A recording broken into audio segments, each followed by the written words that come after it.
রাজধানীর এভারকেয়ার হাসপাতাল থেকে সরাসরি যুক্ত হচ্ছেন সহকর্মী সাকিবুর রহমান। সাকিব, তারেক রহমান কি হাসপাতালে এসেছেন কিনা বা পৌঁছেছেন কিনা?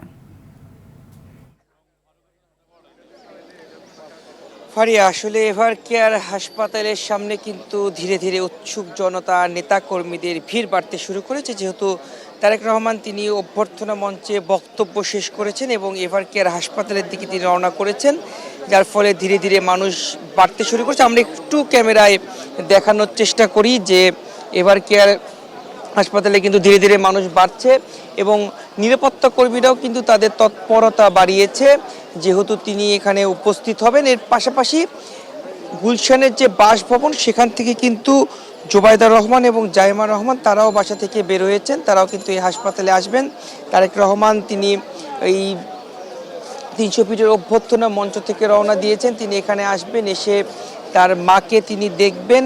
পাশাপাশি চিকিৎসক যে বোর্ড রয়েছে সেই বোর্ডের সঙ্গে তার একটি মিটিং রয়েছে, চিকিৎসক বোর্ডের সঙ্গে তিনি কথা বলবেন, সার্বিক যে পরিস্থিতি সেটি তিনি জানবেন, হয়তোবা সেখানে কোনো দিক নির্দেশনাও তিনি দিতে পারেন, সার্বিক খোঁজ খবর নেবেন।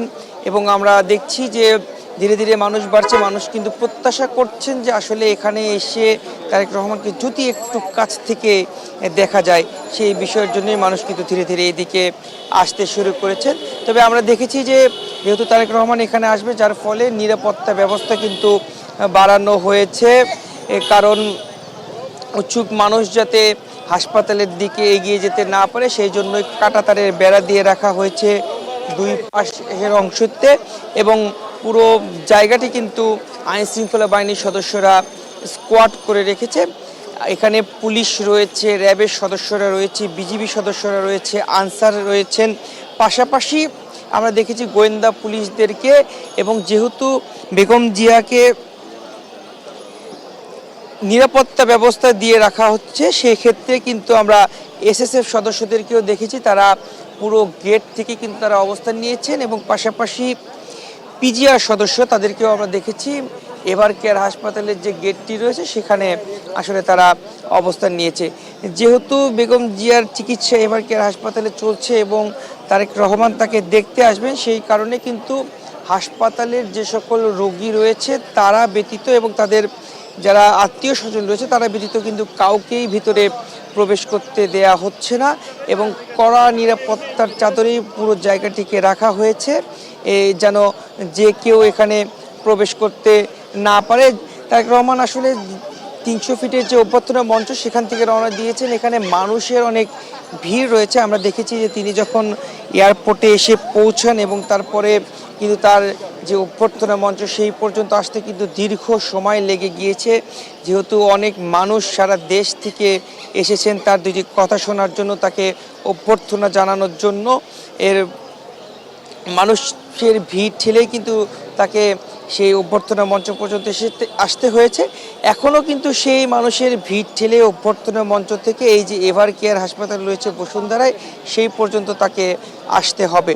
এবং সাধারণ মানুষ বলছেন যে তারা আসলে এখন চান, যেহেতু তাদের প্রিয় নেতা দেশে ফিরে এসেছেন, তার হাত ধরে বিএনপি এগিয়ে যাবে এবং বেগম জিয়া দ্রুতই সুস্থ হয়ে আবারও রাজনীতিতে ফিরে আসবেন। তিনি যেহেতু 3টি আসন থেকে নির্বাচন করছেন, তিনি সুস্থ অবস্থায় তার নির্বাচনটি করতে পারবেন এমনটি প্রত্যাশা করছেন। সাধারণ মানুষের কাছে তারা দোয়া প্রার্থনা করেছেন এবং আমরা দেখেছি যে আসলে মানুষজনের ভিড় কিন্তু ধীরে ধীরেই বাড়তে শুরু করেছে। যেহেতু অনুষ্ঠান শেষ হয়েছে, অনেকে ফিরে যাবেন, ফিরে যাওয়ার যে একটি পথ সেই পথ হিসেবে অনেকে এটি ব্যবহার করছেন, এবং যেহেতু এখানে তারেক রহমান আসবেন যার ফলে অনেকে কিন্তু আপনি দেখতেই পাচ্ছেন যে লাইন ধরে দাঁড়িয়ে আছে এই দিক দিয়ে, যেহেতু তার গাড়িটি এভারকেয়ার হাসপাতালে ঢুকবে, সেক্ষেত্রে যদি তাকে একটু কাছ থেকে দেখা যায় সেই প্রত্যাশায় কিন্তু অনেকে রয়েছেন। ওইদিকে কিন্তু আমরা আমাদের আরেক সহকর্মীর মাধ্যমে জানতে পেরেছি যে গুলশানের যে বাসভবন সেই বাসভবন থেকে জুবাইদা রহমান এবং জাইমা রহমান তারাও কিন্তু বের হয়েছেন, তারাও এই হাসপাতালে আসবেন, এসে জাইমা রহমান তার দাদির খোঁজ খবর নেবেন। এবং জুবাইদা রহমান যেহেতু তাদের যে মেডিকেল বোর্ড রয়েছে সেই বোর্ডের সঙ্গে কিন্তু কিছুদিন আগেও তিনি দেশে এসেছিলেন, যখন বেগম জিয়ার অবস্থা একটু সংকটাপন্ন হয়েছিল, তখন তিনি দেশে এসেছিলেন এবং তার নেতৃত্বেই কিন্তু তাকে দেশের বাইরে নিয়ে চিকিৎসার কথা বলা হয়েছিল। কিন্তু তার পরবর্তীতে তাদের যে চিকিৎসক বোর্ড রয়েছে তারা আসলে বলেছিলেন যে আসলে তাকে বাইরে নেয়ার মতো অবস্থা নেই, যার ফলে কিন্তু দেশেই তার যে সর্বোচ্চ চিকিৎসা সেটি দেয়া হচ্ছে। এবং বেগম জিয়াকে কিন্তু লাস্ট যখন তার যে চিকিৎসক বোর্ড রয়েছে সেই বোর্ডের পক্ষ থেকে এবং দলের স্থায়ী কমিটির সদস্য ডক্টর AZM জাহিদ হোসেন তিনি কিন্তু ব্রিফিংয়ের মাধ্যমে খালেদা জিয়ার স্বাস্থ্যের অবস্থাগুলো গণমাধ্যমের সঙ্গে সাধারণ মানুষ, দেশের মানুষের মাঝে তুলে ধরতেন। শেষ যে ব্রিফিংটি তিনি করেছেন সেখানে কিন্তু বলা হয়েছে যে আসলে বেগম জিয়া স্থিতিশীল অবস্থায় রয়েছেন এবং স্থিতিশীল অবস্থা থেকেই কিন্তু তিনি এখানে চিকিৎসা গ্রহণ করছেন এবং সব ধরনের চিকিৎসা তিনি গ্রহণ করতে পারছেন, এই কথাটিও কিন্তু জানানো হয়েছে। দীর্ঘ 17 বছরের বেশি সময় পর কিন্তু তারেক রহমান দেশে আসলেন। আমরা দেখেছি তার যে বহনকারী বিমানটি সেটি প্রথমে সিলেট আন্তর্জাতিক বিমানবন্দরে অবতরণ করেন, সেখানে 1 ঘন্টার যে যাত্রা বিরতি সে যাত্রা বিরতি দিয়ে ঢাকা আন্তর্জাতিক শাহজালাল বিমানবন্দরে এসে সেই বিমানটি অবতরণ করে এবং অবতরণ করার পরে দলের স্থায়ী কমিটির যে সদস্যরা রয়েছে তারা তারেক রহমানকে অভ্যর্থনা জানায়, সবার সঙ্গে তিনি হাত মিলান এবং পরবর্তীতে আমরা দেখেছি তার পরিবারের সদস্যরা সেখানে উপস্থিত ছিলেন, উপস্থিত থেকে তার সঙ্গে কথা বলেন, কুশল বিনিময় করেন। এর পরবর্তীতে তিনি কিন্তু প্রধান উপদেষ্টার সঙ্গে মোবাইল ফোনে কথা বলেছেন, তাকে ধন্যবাদ জ্ঞাপন করেছেন তার জন্য যে সিকিউরিটির ব্যবস্থা নেওয়া হয়েছে সেই বিষয়ের জন্য তিনি তাকে ধন্যবাদ জ্ঞাপন করেছেন। এর পরবর্তীতে আমরা দেখেছি তিনি বেরিয়ে এসে নিচের হাতে তার পায়ের জুতো খুলে বাংলাদেশের যে মাটি সে মাটি স্পর্শ করেন এবং আমরা এটিও দেখেছি তিনি হাতে মাটি নিয়ে সেই মাটি স্পর্শ করেছেন এবং দীর্ঘদিন পর যে দেশে আসার যে অনুভূতি সেই অনুভূতিগুলো তিনি আসলে ভিতরে ভিতরে ব্যক্ত করছিলেন এবং তার ফেসবুক মাধ্যমেও কিন্তু তিনি সব কিছুই জানিয়ে দিচ্ছিলেন তার অনুভূতির কথাগুলো।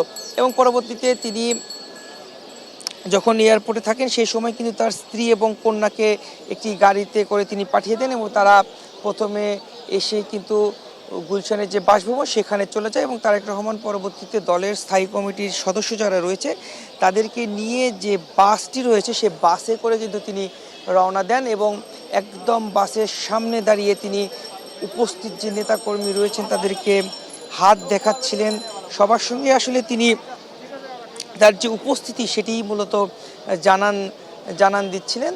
এবং পরবর্তীতে আমরা দেখি যে ধীরে ধীরে কিন্তু সেই বাস 300 ফিটের যে অভ্যর্থনা মঞ্চ রয়েছে সেই অভ্যর্থনা মঞ্চের দিকে আসলে এগিয়ে যায় এবং দীর্ঘ সময় কিন্তু লেগে যায় যেহেতু অনেক মানুষের উপস্থিতি ছিল, পুরো বাসকে ঘিরে কিন্তু নেতাকর্মীরা ছিলেন এবং পুরোটা সময় তারা হেঁটে হেঁটে তাদের প্রিয় নেতাকে নিয়ে 300 ফিটের যে অভ্যর্থনা মঞ্চ রয়েছে সেখানে তারা উপস্থিত হন। তো এখানে কিন্তু অনেক মানুষ রয়েছে, আমরা একটু যদি 2-1 জনের সঙ্গে একটু কথা বলার চেষ্টা করি। আপনারা আসলে এইখানে কেন উপস্থিত হলেন একটু বলবেন? বিসমিল্লাহির রহমানির রহিম। আমরা আসছি আজকে কালের সাক্ষী হতে।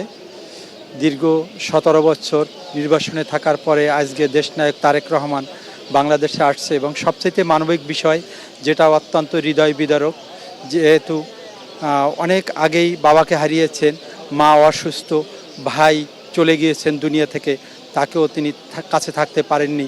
এই অসুস্থ অবস্থায় তিনি আজকে হাসপাতালে মাকে দেখতে আসছেন।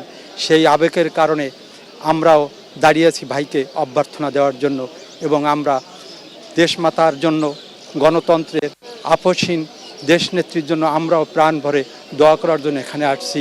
এবং আসলে যেটি শুনছিলেন মূলত সাধারণ মানুষ কিন্তু তারা চান আসলে তাদের যে প্রিয় নেতা রয়েছে তাকে যদি একটু কাছ থেকে দেখা যায়, সেজন্যই এখানে মানুষের ভিড় করছে। তো আমরা একটু আরেক দিকে ঘুরে দেখানোর চেষ্টা করি যে যেহেতু অভ্যর্থনা মঞ্চের অনুষ্ঠান শেষ হয়েছে এবং সেখান থেকে কিন্তু মানুষজন ধীরে ধীরে এই হাসপাতালের দিকে, অর্থাৎ এই যে পুরো 300 ফিটের রোড তার পাশেই কিন্তু এভার কেয়ার হাসপাতাল, সেই এভার কেয়ার হাসপাতালের দিকে মানুষ ধীরে ধীরে আসতে শুরু করেছেন। আমরা দেখেছি কিন্তু যে তারেক রহমান যখন বক্তব্য দেন সেখানে কিন্তু বেশ কিছু বিষয় তিনি তুলে ধরেছেন।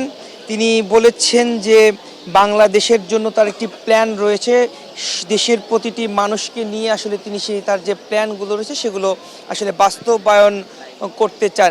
সব মিলিয়ে বলা চলে যে এখানে সিকিউরিটি বাড়ানো হয়েছে কিছু। সাকিব, আপনাকে ধন্যবাদ।